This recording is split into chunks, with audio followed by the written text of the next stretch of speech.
everyone, it's Lou Collins. Today I'd like to share with you a 3-minute card making slash papercraft hack that I have been doing for a little while and I don't think I've ever shown you before. Now this is going to help you with masking your stamped images. So I have got myself here a dragonfly stamp. This is from the recent Textures, Wings and Things collection launch, and I'd like to create a mask. Now I could go down the fussy cutting route of stamping it onto cardstock and then cutting it out, but that mask or stencil then is only going to be able to be used a couple of times before it gets too much ink on it. Plus I've got to get my fussy cutting scissors out.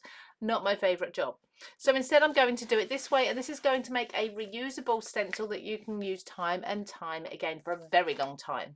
So I'm going to place in my stamping platform here a silicone mat. So this is a heat resistant mat, and I'm going to stamp with a little bit of ink the stamp that I want to create a mask for on top of it. So I'm just going to be using this water-based ink. It really doesn't matter what the ink is because it's not going to stick to it anyway. So just popping onto the mat there, the rough impression. Now, of course, my mat isn't perfectly flat because it's not paper, so I've got a few little lines there that are missed, but I'm not worried. I don't need to see the detail. All I need is the outline of this shape.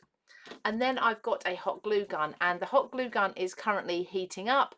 And to the side, I've got a couple of spare glue gun sticks because you are going to go through quite a lot of glue here. So now my glue gun is heated up, I'm going to start putting some hot glue over the stamped image. So you don't want to have this too thin because you want the shape that you're creating to actually kind of hold its own, hold itself together. So I'm going to be going down the body, leaving the glue quite thick there, around the entire outside of the shape, and ensuring I also fill it in too. Once you've covered the entire image, you need to set that aside to completely cool. Now my glue is completely dry, I can really carefully peel it away from the non-stick sheet. Once you get the edge up, you should be able to peel back the backing sheet rather than the actual glue, because if it has really hardened, it could crack. So it's a good idea to do this while it's still at least at room temperature, if not a little bit warmer, and just gently peel away the backing sheet. You'll see you've got your stamped image on the reverse. There we go. So now what we can do is, with a wet wipe, just make sure that there's no residual ink left on the glue that's going to come off on your project. That should all be kind of embedded, encased within the glue, but just to be sure. So now you've got yourself a flexible stencil that's completely waterproof. You're going to be able to wash this if you get mediums on it, but we can now create ourselves a beautiful stamped image with the masked off area. So I've just re-stamped that dragonfly. I'm going to place my stencil that I've created, my mask, over the top there, and I'm going to use some spritzes and sprays. Allow everything to dry before removing your stencil.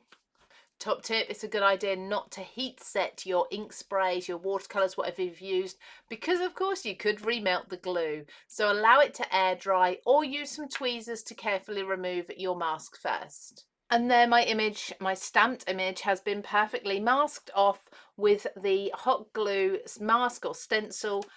I've got the spray all around it, the colours in the background, and yet the stamping is still clearly visible underneath. I love this technique. It's something great for your mixed media projects. You can do this on your cards, your journals, whatever you wish. Will you be trying this out? Let us know in the comments, and don't forget, of course, to check out the rest of the 3-minute card making hacks playlist that we've got here on YouTube. And don't forget, of course, to subscribe to the CraftStash YouTube channel, and you can do that just up here. Take care, everybody. I'll see you again very soon.